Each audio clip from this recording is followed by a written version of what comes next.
오늘 하나님께서 우리에게 주실 말씀은 사도행전 2장 37절에서 44절 말씀입니다.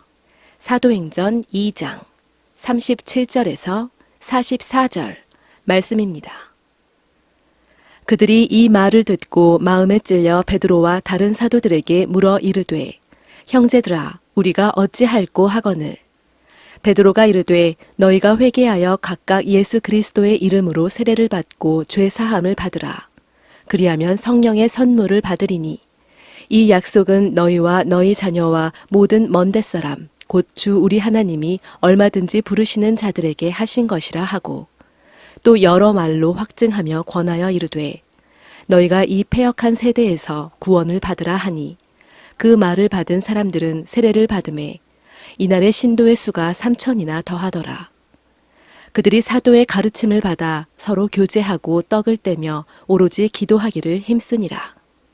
사람마다 두려워하는데 사도들로 말미암아 기사와 표적이 많이 나타나니 믿는 사람이 다 함께 있어 모든 물건을 서로 통용하고. 오늘 하나님께서 이 말씀을 통하여서 우리에게 은혜 주시기를 원합니다. 할렐루야. 우리 옆에 분 오고 다시 한번 인사하겠습니다. 반갑습니다. 은혜 받으십시오. 이렇게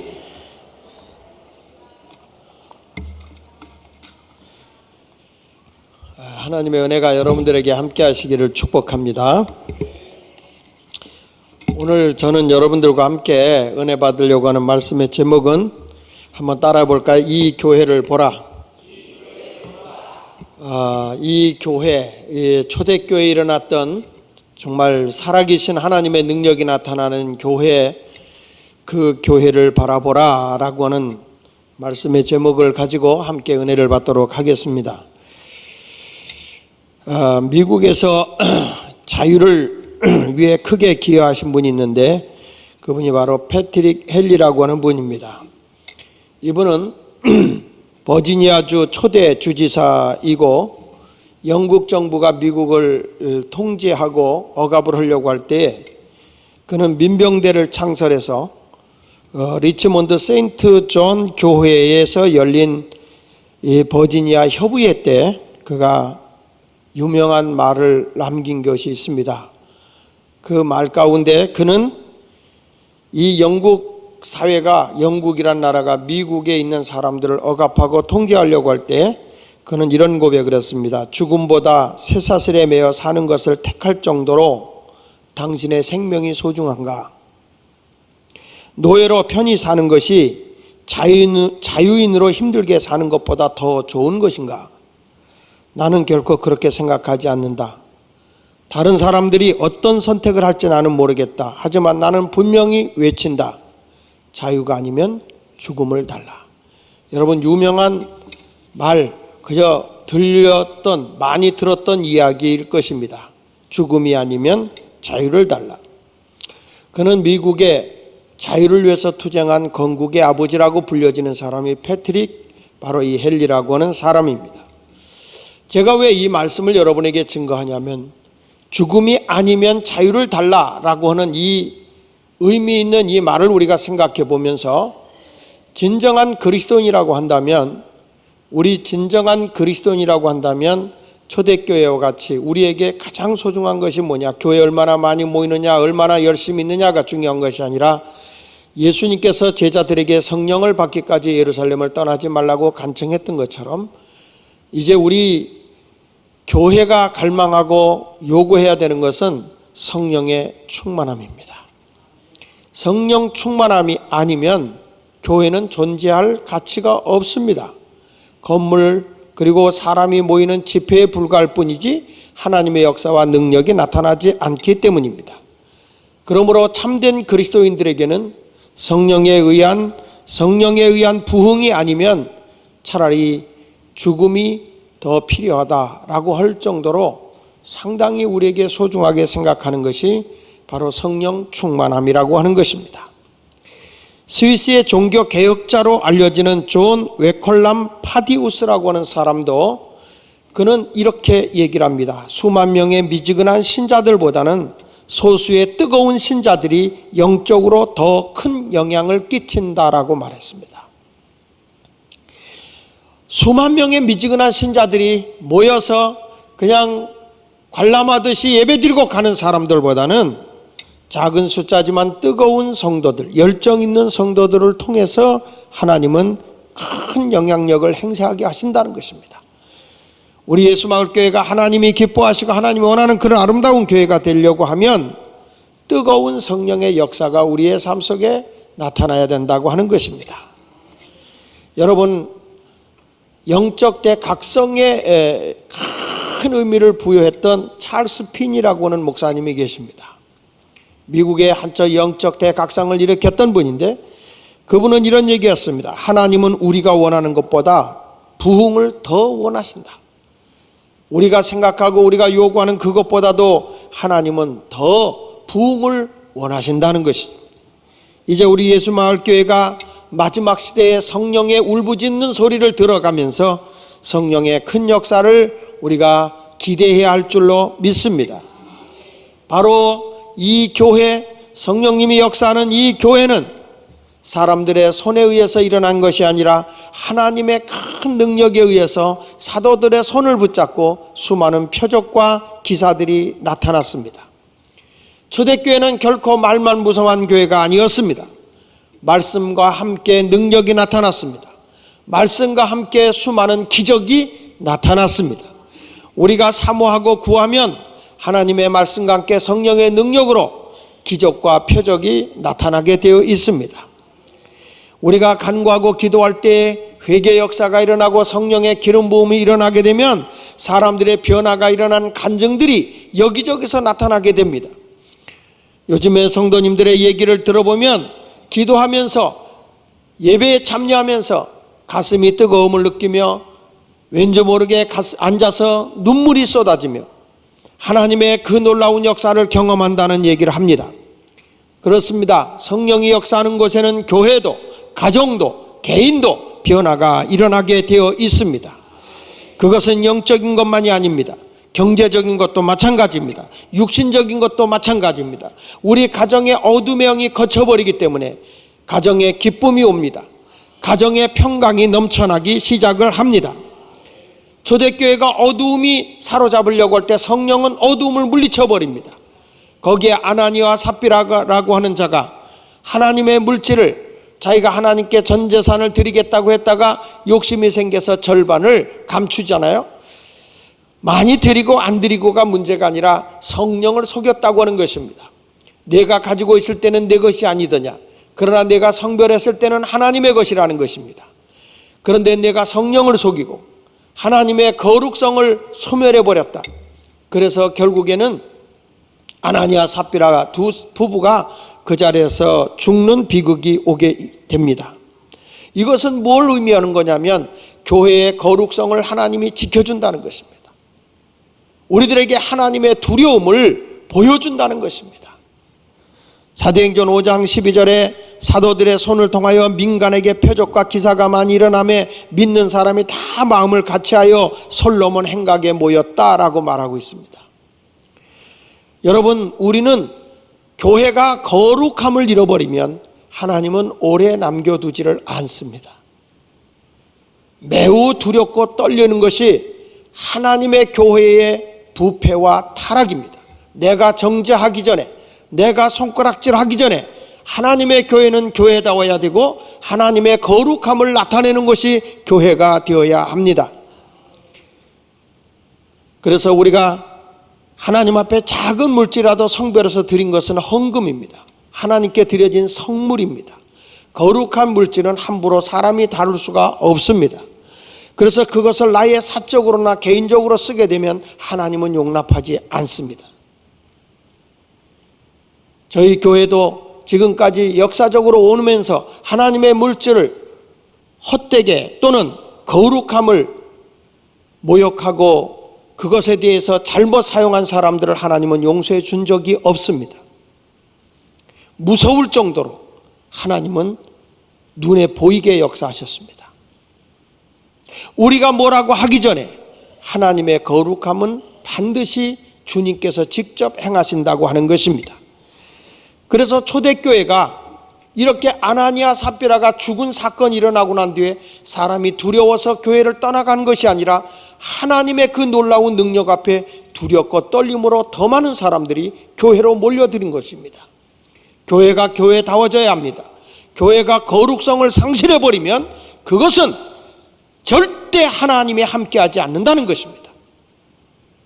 저희 교회가 처음 시작됐을 때 사람들이 성별에서 성미살을 구별하잖아요. 요즘엔 성미 뜨는 사람이 별로 없지만 전에는 성미를 떠서 이게 이제 종적 기도와 동적 기도가 있어요. 그러니까 부모님이 남편을 위해서 자식을 위해서 이렇게 하나하나 성미를 뜨면서 기도한단 말이에요. 한 움큼씩 뜨면서 하나님 우리 아들에게 우리 남편에게 우리 딸에게 주님이 함께하여 주옵소서 이렇게 성별에서 뜬다고요. 그 성별에서 그래서 이게 성별에서 뜰 때까지는 거룩할 성자 쌀미자예요. 아니 정성성자 쌀미자예요. 그래서 이 사전에 찾아보면 성미라는 말이 정성성자 쌀미자로 되어 있어요. 근데 일단 딱 구별해 놓고 나면 정성성자 쌀미자가 거룩할 성자 쌀미자로 바뀌어요. 이건 하나님의 거룩한 쌀이라는 거예요. 그래서 원래 성미로는 구제도 못합니다. 성미로 구제하는 거 아닙니다. 그래서 저는 그전부터 구제를 하게 되면 쌀을 사서 구제를 했지, 성미는 하나님의 성별된 제사장들이 먹는 음식이거든요. 근데 이런 일이 일어났어요. 하나님이 초창기 때 교회에 많은 표적을 보여주셨어요. 왜냐하면 하나님이 함께하는 걸 보여주기 위해서. 어떤 일이 벌어지냐면 우리 교인 가운데 한 사람이 성미살을 떠났는데 애가 집에 비둘기를 키웠는데 그 집 아이가 학교 갔다 와서 불쌍하다고 성미살로다가 비둘기에게 모이를 줬어요. 근데 정말 그 모이는 독약과 같이 비둘기가 다 죽었어요.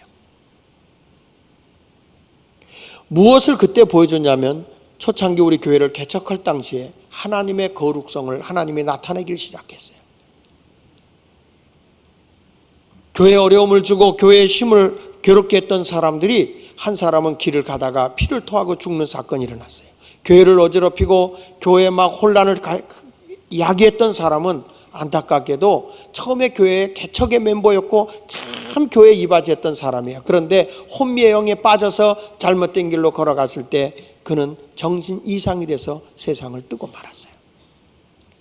정말 그분은 우리 교회에 개척하고 전도에 그렇게 열심히 했던 분이에요. 근데 순간에 잘못된 거예요. 아마 그분에 의해서 전도받은 분이 우리 김정숙 권사님일 거예요. 최정희 권사님이라고. 여러분, 저는 지금까지 오는 과정에서 하나님의 물질을 도둑질했던 사람이 이러다가 위에서 떨어져서 즉사해서 죽는 일이 있고 온몸에 피가 터져서 정말로 있을 수 없는 비극적인 사건이 일어나는 걸 보게 돼요. 교회는 하나님의 거룩함을 가지고 있어야 되는 거예요. 하나님의 거룩함을 잃어버리면 그것은 절대 교회가 아니에요. 거저 돌아가는 것 같아도 여기는 하나님이 임재하고 있어요. 하나님을 섬기는 거예요. 그러니까 초대교회가 하나님의 나라를 확장하기 위해서 그와 같은 엄청난 일들을 일어나고 있음에도 불구하고 날마다 구원의 수는 더해졌다고 하는 것입니다. 그래서 미국의 영적 지도자인 존 맥스웰이라고 하는 목사님이 부흥의 현상을 6가지 단계로 얘기했습니다. 오늘 목자들이 목장 모임 할 때 이 얘기를 해야 되는데 내용이 없기 때문에 볼펜으로 적어야 될 거예요, 아마. 근데 이 맥스웰의 6가지의 부흥의 그 단계에 대해서 이렇게 얘기를 했습니다. 첫째는 뭐냐? 교회가 부흥하려고 하면 첫째로 기도의 운동이 일어난다는 것입니다. 하나님의 사람들이 하나님의 부흥을 갈망하면서 여기저기서 기도 운동이 일어나기를 시작합니다.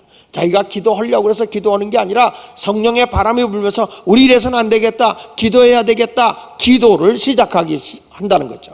초대교회도 마찬가지로 저들이 성령을 받기까지 예루살렘을 떠나지 말라고 했을 때 저들이 모여서 전혀 기도하기를 힘썼던 걸 보게 됩니다.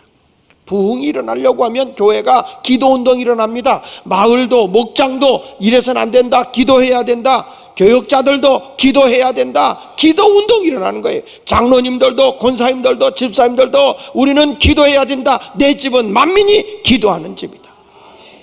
주님의 약속의 말씀으로 교회는 기도운동이 일어납니다.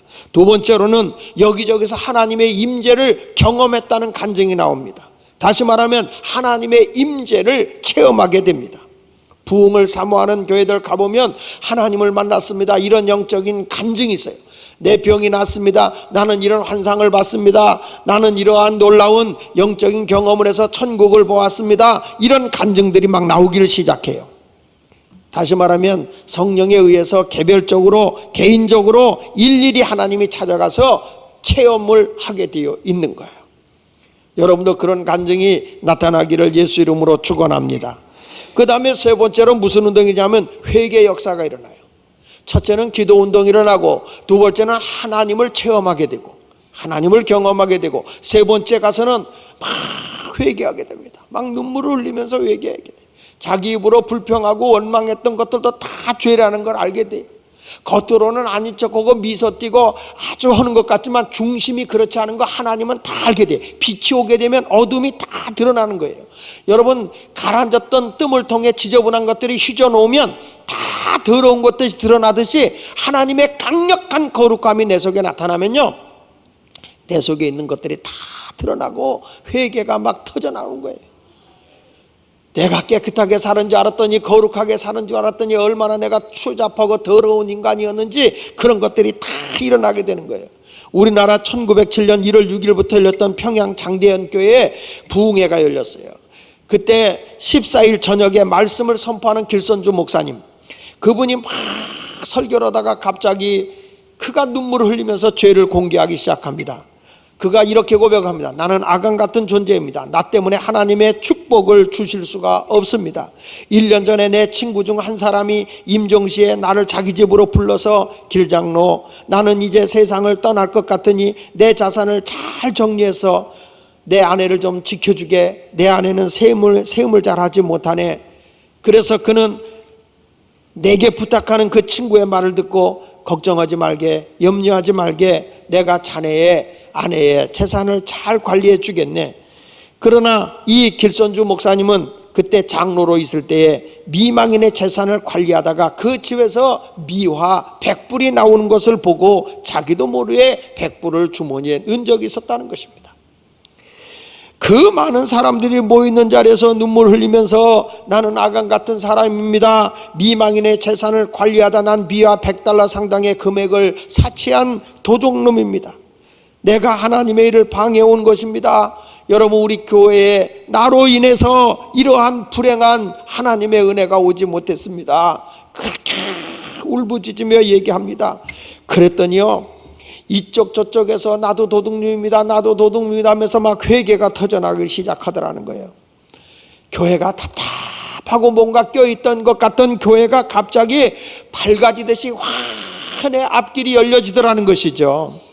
그 모습을 보고 그 당시에 거기 있던 이기람 선교사님이 기도하기를 원하는 분은 다 함께 우리 통성으로 기도하자. 그래서 그때부터 기도하기를 시작하는데, 그때 이 길선주 목사님의 회개가 마치 뇌관에 불을 붙인 것처럼 교인들 속에 성령님의 강한 임재와 통해의 역사가 일어나기 시작했던 그때의 기도 소리가 지금의 한국교회의 통성기도의 원인이었다는 것입니다. 울부짖어 부르짖어 기도하는 기도가 어디서부터 나왔느냐? 1907년 평양의 장대현 교회에서부터 일어난 회개 운동이, 그때 통역하고 자복했던 그 운동이 다시금 지금까지 그것이 이 통성기도로 나타나고 있다는 거예요. 여러분, 성령님이 내게 오면 찔림이 오게 되고, 찔림이 오게 되면 회개가 일어나는데, 이게 부흥의 시발점인 거예요. 그러니까 우리가 이렇게 이 하나님 앞에 6가지로 이 부흥의 단계를 보면 탁 나오는 거죠. 첫째는 기도 운동이 일어나게 되고, 두 번째는 하나님을 체험하는 간증들이 막 나타나기 시작하고, 세 번째는 회개의 눈물이 막 터져 나오게 되고, 네 번째로는 사람들의 변화가 일어나기 시작하는 거예요. 그냥 사람들이 새롭게 변화되는 거예요. 예전의 사람이 아니에요. 자기가 스스로 고백해요. 보라, 이전에 내가 아니다, 새 사람이 되었도다. 막 우리나라 부흥운동이 날 때에 그 깡패였던 김익두 같은 분이 완전히 변화돼서 목사가 되고 새 사람인데 한국의 신유 역사를 크게 일으켰던 분 아닙니까? 그래서 김익두가 예수를 만나고 그가 회개하고 난 뒤에 자기 변화된 걸 이렇게 표현했어요. 김익두가 죽었다고 다 부고장을 돌렸어요. 모든 사람들이 깡패가 주니까 통쾌하다고 좋다고 그랬는데 나가보니 어느 날 시장통에 김익두가 있어. 아니 자기 죽었다고 부고장이 왔는데 어떻게 된 겁니까? 옛날에 김익두는 죽어있고 새 사람은 여기 나와 있습니다. 여러분, 이렇게 사람은 완전히 변화되는 거예요. 우리 교회도 보면 옛사람은 다 변화되고 새 사람으로 된 사람들이 상당히 많이 있잖아요. 스스로 자기가 자기를 보기에도 깜짝 놀랄 만큼 내가 변화되어 있는 사람도 있어요. 이게 부흥의 역사인 것입니다. 그 다음에 다섯 번째는 뭐가 있냐면 따라합시다. 전도와 사랑운동이 일어난다. 교회가 부흥이 일어날 때는 막 안타까운 마음으로, 견딜 수 없는 마음으로 막 다른 사람에게 이 기쁜 소식을 전하고 싶어서 막 사람을 그냥 인도하는 거죠. 막 전도하고 싶어서 몸살이 날 정도로 애쓰는 모습, 이게 바로 부흥운동이라는 거예요. 막 영혼이 불쌍하고 아픈 사람 보면 막 눈물 흘려 기도하고, 불쌍한 사람을 보면 찾아가서 기도하다 자기도 모르게 눈에서 눈물이 막히고, 이런 일들이 일어난다는 거죠. 그 다음에 여섯 번째는 뭐냐? 지역의 변화가 일어난다는 거예요. 주변의 변화가 일어나기 시작하는 겁니다. 부흥이 임하니까 막 세상의 변화가 일어나는데 여기저기서 달라졌어요. 막 그렇게 사마리아 성에 말이죠. 그 사마리아 성에 그 여인 하나가 가서 예수를 전했더니 그 성에 있는 사람이 다 예수를 영접하고 세상으로 돌아오는 거예요. 주님의 품 안으로 돌아오는 거예요. 그 지역이 바뀌는 거예요. 전에 우리가 동영상 한번 보여준 적 있잖아요. 알모론가라는 지역. 거기가 복음으로 변화되고 완전 지역이 변화되고 모두가 다 잘 살게 되어 있는 거예요. 할렐루야. 이번에 제가 이제 그 집회를 가는 데가 이 아틀란타 지역에서도 약간 이렇게 침체되는 지역이에요. 근데 이번에 제가 거기를 가면서 꼭 가려고 하는 데가 뭐냐면, 웨슬리, 감리교회 창시자 웨슬리가 조지아주에 가서 복음을 전하다가 실패한 자리예요. 그 실패한 자리에 거기에 흔적이 있어요. 그걸 다 돌아보고 올 건데, 여러분, 이게 회개운동이 일어나지 않고 성령의 역사하지 않는 곳에는 지금까지도 침체가 되어져 있어요. 영적으로도 그렇고 경제적으로도 그렇고요. 거기 가서 목회하는 목사님들이 다 교회가 잘 되는 교회가 별로 없어요. 되는 데도 다 깨지고 되는 데도 다 깨지고 막 어려움 속에 처해 있는 목회자들이 굉장히 많아요. 이번에 이제 그쪽 지역에 제가 집회를 가거든요. 사우스캐롤리나하고 그 다음에 성누가라고 하는 지역을 이렇게 가게 되는데, 거기하고 이제 시카고 지역, 그리고 하고 뉴욕에 들려서 가는 날부터 집회하면서 하루도 쉬지 않고 오는 날까지 집회하고 오니까. 근데 이번에는 선교하는 마음으로 가는 겁니다. 작은 교회 목회자들을 깨워서 저들을 영적으로 채워내면 살려날 수 있다고 좀 보거든요. 그래서 예수님도 제자들에게 성령을 받기까지 예루살렘을 떠나지 말라고 한 이유가 바로 그거예요. 우리 지난번에 디트로이트에 갔던 그 장찬영 목사님이 우리 교회도 왔다 갔지만, 그 장찬영 목사님이 그 신학교 다닐 때 시원감리교회에 있었어요. 근데 우리 교회가 가까이 있었거든요. 이 장찬영 목사님이 거기 가서 소개하는데 그러더라고요. 자기는 신학교 때 몰래 예수마을교회에 와서 그때 와서 자기가 은혜 받았다는 거예요. 그때 다른 교회 어떤 교회도 그런 거 하지 않을 때 우리 교회는 드럼 놓고 막 그냥 기타 치고 막 이런 얘기 하는데, 다른 교회에서 그러면 이단이라고 막 그럴 때, 우리 교회 찬양단이 지방연합 집회 때 강화로 갔었거든. 찬양단으로 갔더니 기타 치고 드럼 치고 막 하니까 거기 있던 지금도 기억나요. 여기 새로 나와 있는 상동교회 교인들이 와가지고 어디라고 이런 걸 들고 와서 여기서 찬송하냐고. 그때 찬양 인도자가 우리 이효선 목사님이었고 찬양하는 분이 우리 집사람이었어요. 그런데 뭐 어디서 감히 이런 악기를 들고 오냐고. 근데 지금은 교회마다 드럼만 놓는 데가 어디 있어요. 조금 앞서간다는 게 그렇게 어려운 건데, 여러분, 성령이 역사하는 곳에는 정말 교회도 변화되지만 지역도 변화되고 환경도 변화되고 여러분의 삶의 턴도 변화가 일어나게 되어 있어요. 할렐루야. 그래서 이런 6가지 모습으로 이 교회가 부흥이 일어난다. 이게 존 맥스웰이라는 목사님이 한 얘기예요. 사랑하는 여러분, 교회는 분명히 변화가 일어나야 되고 부흥이 있어야 됩니다. 저는 오늘 그래서 이 초대교회에 대한 얘기를 하면서 바로 이 교회를 우리가 봐야 된다. 이 초대교회 초대교회 날마다 그런 얘기하는데 어떤 교회였느냐, 우리가 실질적으로 오늘 말씀을 한번 생각해 보면서 은혜를 받도록 하겠습니다. 성령 충만한 초대교회, 이 교회에 나타난 모습을 한번 살펴보면, 첫째로 성령 충만하면 뭐가 일어나냐면 모든 사람들에게 비전이 일어난다는 거예요. 비전이. 이런 교회를 봐야 돼요.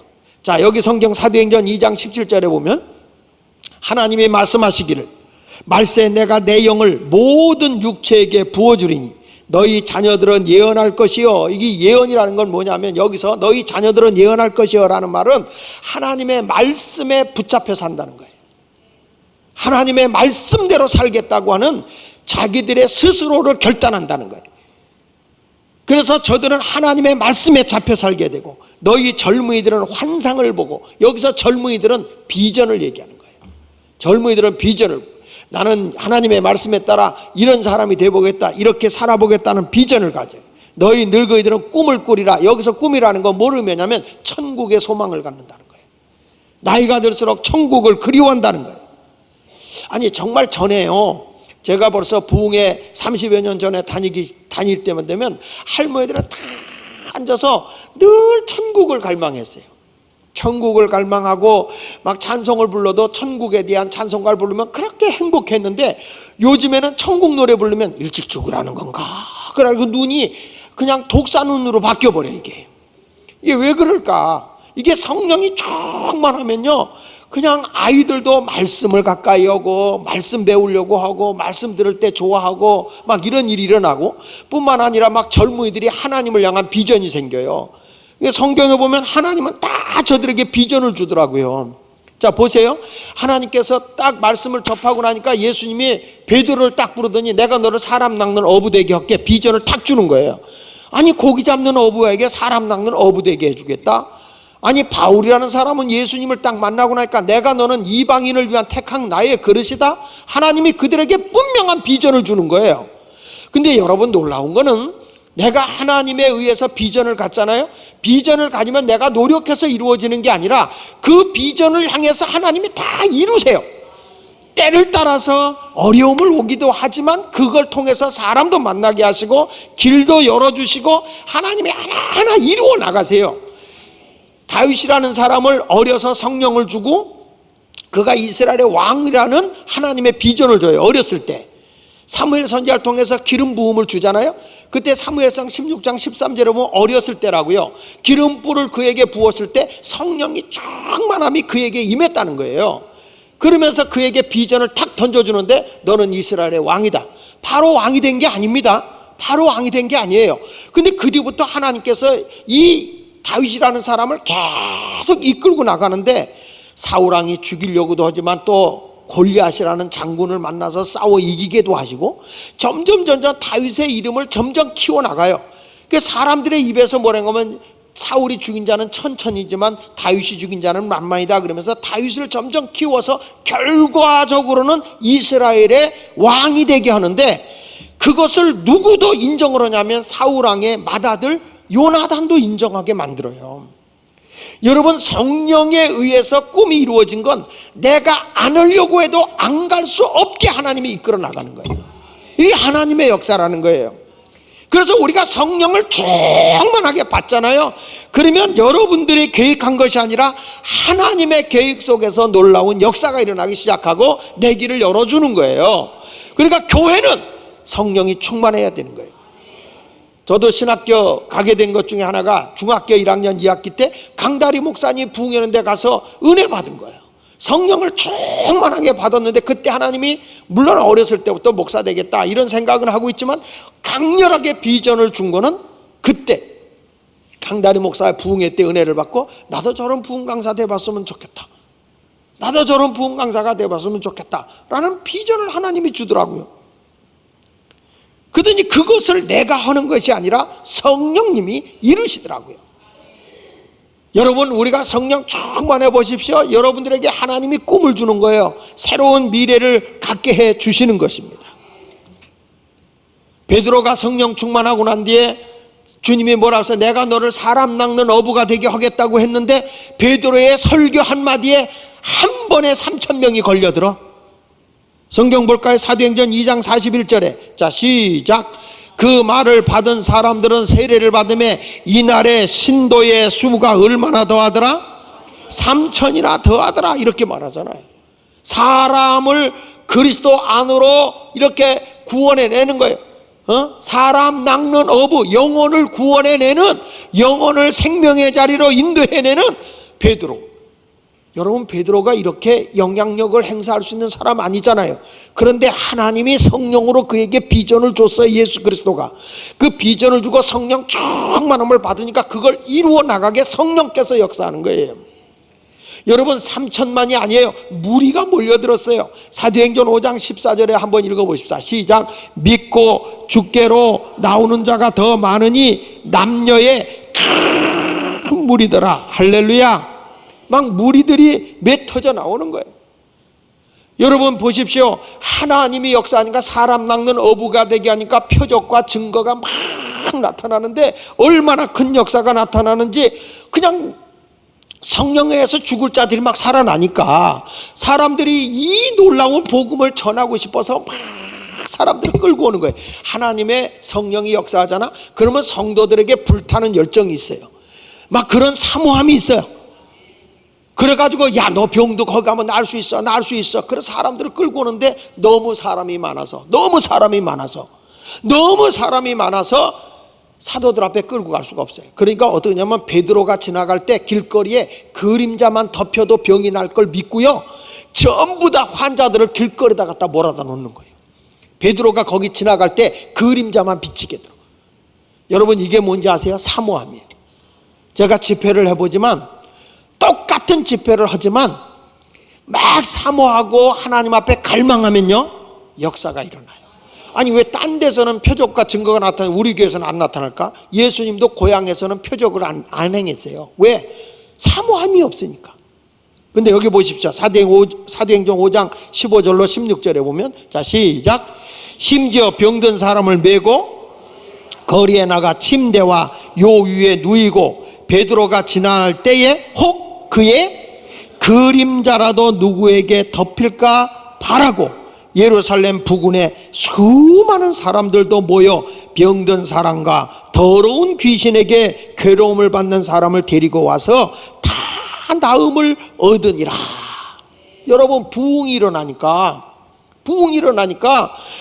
그냥 그림자만 받고 지나가려고 해도 사모하니까 병이 낫는 거예요. 할렐루야. 여러분, 그렇습니다. 사모하면 병이 일어나요.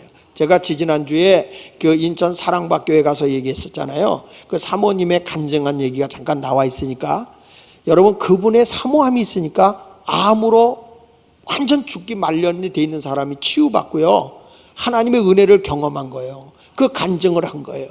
자, 잠깐 한번 동영상 잠깐 보고 말씀을 이어가야 여러분도 이해할 수 있을 것 같아요.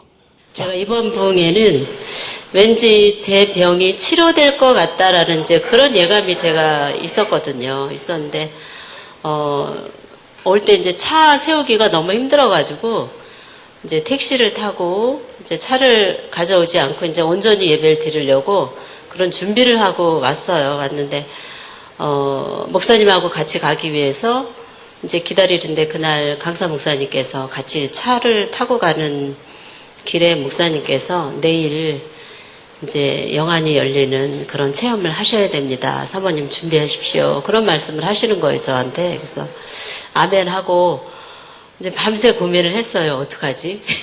어떡하지? 이러면서 고민을 하는데, 이제 순종하는 마음으로 제가 이제 하나님 앞에 섰습니다. 이제 안수 기도를 하면서 제가 그냥 힘없이 이렇게 쓰러지더라고요. 쓰러져서 이제 하나님을 간절히 제가 찾는 가운데 제 몸이 이렇게 제가 이렇게 늘 머리를 묶고 있어가지고 똑바로 놓으면 이게 베기는데 제 몸이 고개가 이렇게 자동으로 움직이는 거예요. 바람에 흔들리듯이. 이렇게 오른쪽으로 고개가 들어갔다가 왼쪽으로 고개가 들어갔다.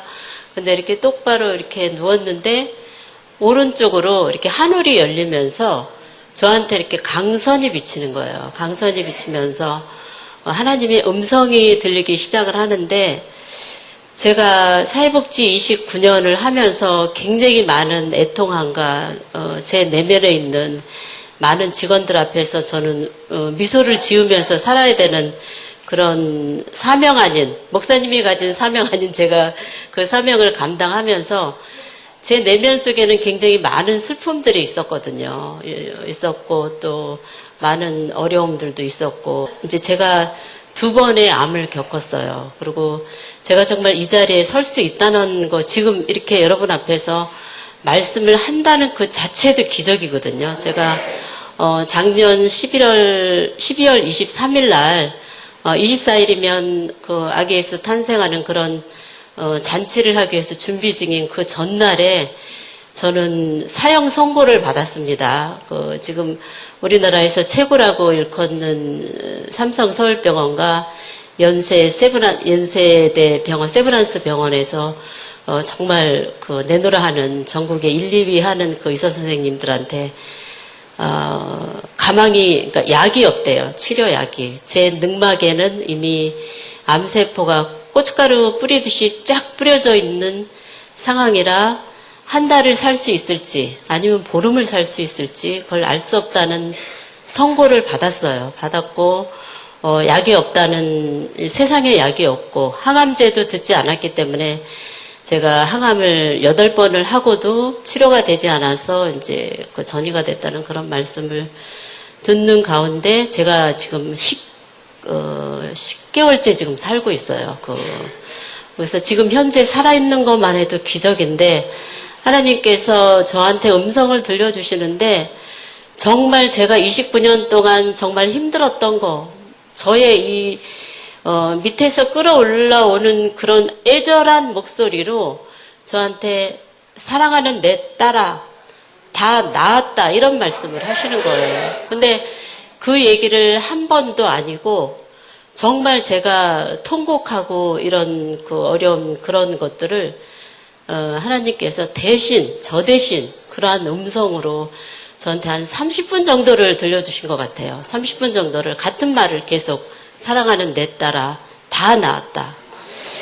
저한테 이제 그 음성을 들려주시고 저한테 회개를 시키시더라고요. 회개를 시켜주시는데 제가 이제 회개의 눈물을 흘리면서 회개의 눈물을 흘리는데 제가 입꼬리가 올라가는 거예요. 이제 저를 어제 보신 분들은 보셨을 텐데, 입꼬리가, 그러니까 누가 잡아 끌어올리는 것처럼 제 입꼬리가 이렇게 올라가면서 입이 다물어지지가 않으면서 계속 제가 깨어날 때까지 막 진짜 어린아이들이 그냥 아무 이유도 없이 까르르 웃는 것처럼 제가 기분이 너무 좋은 거예요. 그 안에서 하나님께서 또 저한테 말씀을 해주신 게 뭐였냐면, 사랑하는 내 딸아, 너의 입술에서 미소가 떠나가지 않겠다라는 말씀을 하시더라고요. 또 끝나고 나와서도 아까 사진에서도 보셨지만 입이 안 내려가지고 어머 입이 안 내려가네, 큰일 났네 이러면서 이제 그렇게 웃는데, 복으로 갚아주겠다. 복으로 네가 그동안 힘들고 애쓰고 고생하고 인내하고 참아왔던 모든 것들 하나님께서 복으로 갚아주시겠다는 그런 말씀을 하셨어요. 그래서 정말 제가 이 자리에 살아있다는 것 자체가 여러분들이 느끼는 기적이 멀리 있는 것이 아니고요. 바로 내 옆에 지금 이 자리에 함께하고 있습니다. 저를 보시면 아시겠죠. 하나님께서 이 자리에 정말 함께, 여러분들과 함께 할 수 있는 기적의 현장에 있게 해주신 하나님께 감사 영광 돌립니다. 감사합니다. 네. 항암으로 완전히 온몸이 암이 다 퍼져서 살까망이었고, 제가 이 남편 되시는 권태일 목사님이 간증을 하면서 나하고 앉아서 둘이 앉아서 그렇게 펑펑 우세요.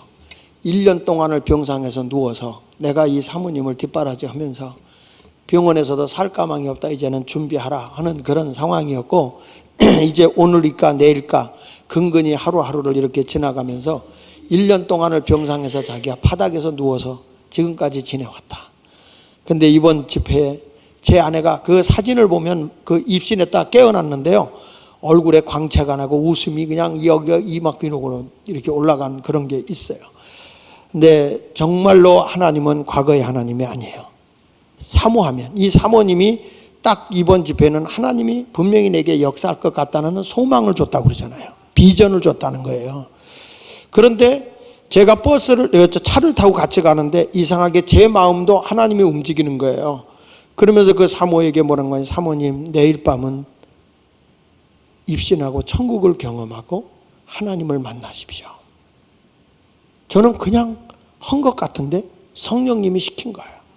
이 사모님은 아멘 했지만 내가 뭘 어떻게 준비하라는 거지? 그러면서도 굉장히 부담을 가졌다고 그래요.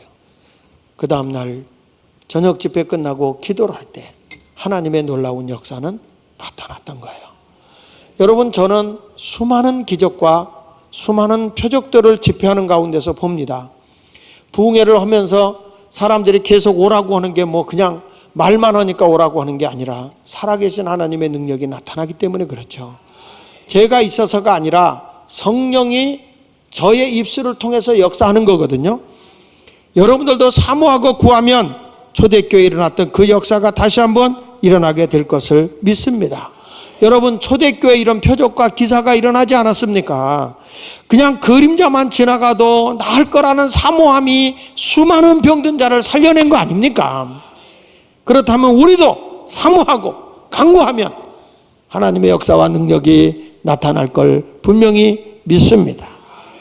오늘도 여러분 간절한 마음을 가지고 성령님이여 내게 비전을 주십시오. 하나님 나에게 능력을 베풀어 주십시오. 라고 간청하는 성도들이 되어지길 바랍니다. 분명히 하나님은 여러분을 통해서 일하고자 하는 비전을 줄 겁니다. 하나님 영광을 위해서 내가 무엇을 해야 되냐, 내가 사업을 하더라도 하나님을 향한 비전을 품어야 되는 것이고, 내가 돈을 벌어도 하나님을 향한 비전을 품고 돈을 벌어야 되는 것이고, 내가 기도를 해도 하나님을 향한 비전을 품고 기도하면 하나님은 어떤 사람을 통해서라도 역사하시는 거예요. 이런 놀라운 능력을 경험할 수 있는 성도가 되시기를 축원합니다. 할렐루야. 요셉은 어린 나이에 비전을 품고 그가 꿈을 가졌지만 하나님은 그 비전을 이루셨어요. 보디발을 만나게 하시고, 감옥에 가서 술 맡은 간원장 만나게 하시고, 바로왕을 만나게 하시고, 그래서 결국에는 하나님이 그가 어렸을 때 성령에 의해서 주어졌던 비전을 이루었던 것을 보게 되는 겁니다. 여러분 모두도 지금까지 살아온 걸 한번 돌이켜보면 하나님이 내 길을 인도함을 경험하면서 살아야 되는 거예요. 그것을 경험하지 못하고 신앙생활을 한다면 참 안타까운 거죠. 초대교회는 성령에 의해서 비전이 나타나기 시작했다. 바로 이런 교회, 예수마을교회도 비전을 품는 그런 교회가 되어야 되는 것입니다.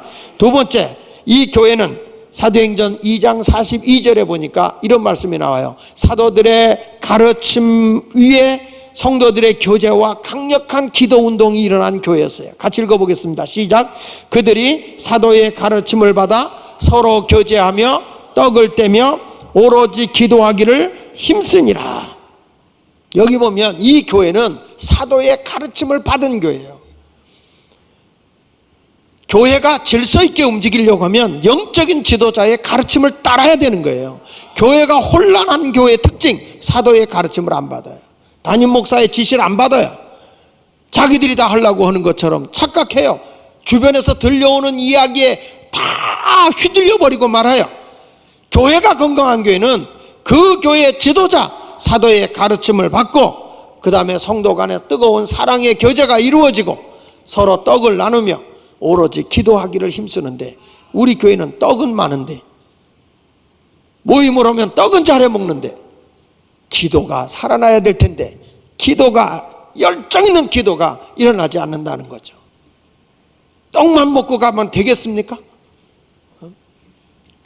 그래서 여러분, 사도들의 가르침은 단순한 거예요. 사도들이 뭘 가르쳤어요? 예수 그리스도의 십자가의 죽음, 예수 그리스도의 부활, 예수 그리스도의 승천, 예수 그리스도의 재림, 그거 외에는 없어요. 단순한 거예요. 오직 예수 그리스도예요.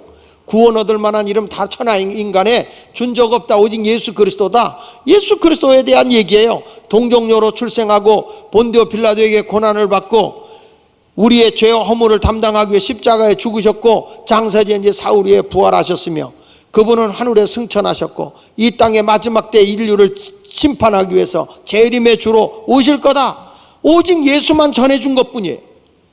사도행전 4장 2절로 3절에 보니까 예수 안에서 죽은 자의 부활이 있다고 백성을 뭐하고 그렇지, 가르치고 예수 안에 죽은 자는 부활했다. 예수님이 부활한 것처럼 부활한다. 우리도 다시 산다. 죽은 자의 부활했다. 백성을 가르치고 전함을 싫어하여 그들을 잡으면 날이 이미 저물었으면 이튿날까지 가두었다. 사도들은 오직 부활에 대한 얘기를 증거했는데 감옥에 갇히는 거예요.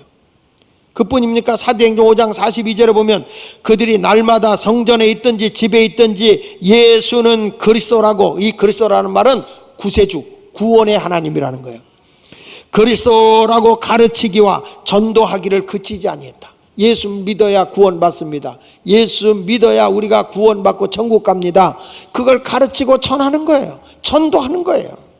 사도행전 15장 35절에 보면 시작. 바울과 바나바는 안디옥에서 유하며 수도한 사람들과 함께 주의 말씀을 가르치며 뭐했다?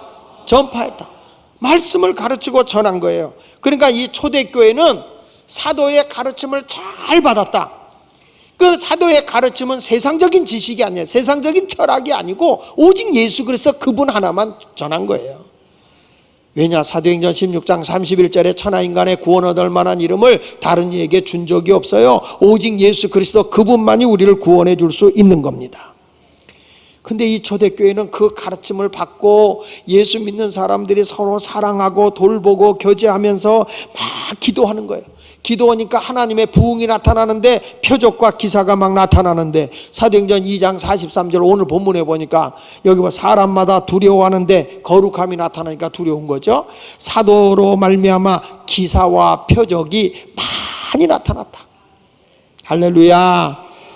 여러분, 우리가 심야기도에 와서 기도할 때 하나님의 표적을 경험하고 간증이 나타나야 돼. 우리 교회가 화요일마다 치유집회도 하잖아요. 이번 내일 모레는 제가 치유집회 할 거예요. 여러분들도 많이 오셔서 환자들도 데리고 오시고 사모함으로 오면요 수많은 경험을 할 수 있어요. 주의 이름으로 역사하는 거거든요. 그런데 성경에도 보면 내 믿음이 너를 구원했다, 내 믿음대로 될지어다, 이런 말씀을 해주고 있잖아요. 내가 믿음을 가지고 갈망하면 하나님의 역사하는데 그냥 구경 삼아 오니까 하나님의 표적과 증거가 없는 거예요. 오늘도 그냥 예배에 구경하는 자가 아니라 오늘 이 시간에 하나님이 우리와 함께 하심을 믿고 이 시간에도 주님의 은혜를 갈망하면 병든 자가 치유되고 역사가 일어나는 거예요. 그래서 예배가 끝나고 나면 바로 가지 말고 기도받고 싶은 사람 앞에 나와서 기도받고 가세요. 제가 밖에서 인사하는 걸 안 하고 기도를 해주려고 그래요. 그게 영적인 문제든지 물질의 문제든지 질병의 문제든지 다 하나님 앞에 믿음으로 나와서 기도받으면 주님이 그 사람의 믿음을 보고 역사하는 거예요. 여러분, 기도하면요 성령의 기름 부음이 막 나타나요. 아버지의 마음을 가지고 기도하면 역사와 능력이 나타나는 겁니다. 안타까운 것은 초대교회는 세상 속에 이렇게 하나님의 능력이 엄청나게 많이 일어났는데 오늘의 교회는 왜 이런 능력이 나타나지 않을까요? 초대교회는 날마다 구원의 수가 더하여져 갔는데 왜 지금은 구원받는 수들이 점점 줄어들고 있는 걸까? 초대교회는 칭찬을 많이 받았는데 왜 지금의 교회는 손가락질을 받고 있을까? 모든 사람들은 물론 지도자의 잘못도 있죠. 지도자들이 잘못됐다 그럴 수 있지만은 성도들이 다 성령에 사로잡혀서 하나님의 거룩함을 깨달아야 되는 거예요. 다시금 한국교회에 우리 교회의 개인에게 하나님의 거룩성이 회복돼야 되는 거예요. 거룩성이 회복되지 않으면 하나님에 대한 두려움이 없어. 하나님에 대한 두려움이, 하나님을 섬기되 두렵고 떨림으로 섬겨야 되는데 하나님의 두려움이 없으니까 지 멋대로 행동하는 거라. 오늘도 사랑하는 여러분, 우리에게 아버지의 마음으로 다시 한번 간절하게 매달리는 성도가 되시기를 바랍니다. 영적인 거성인 도슨 트로트맨이라고 하는 목사님이 계신데, 이 트로트맨이라고 하는 목사님은 이런 말을 했어요. 하나님은 자신에게 90%를 헌신하는 100명의 사람보다 100%를 헌신한 단 한 사람을 통해 더 많은 역사를 행하신다 그랬어요. 여러분, 하나님은 어떤 하나님이냐? 그냥 조금만 모양만 나타내지 이런 게 아니라 100% 헌신하는 사람을 통해 일하시는 거예요. 내가 아내를 얻었는데 아내가 90%만 날 사랑하고 10%는 남을 사랑한다면 용서하겠어요?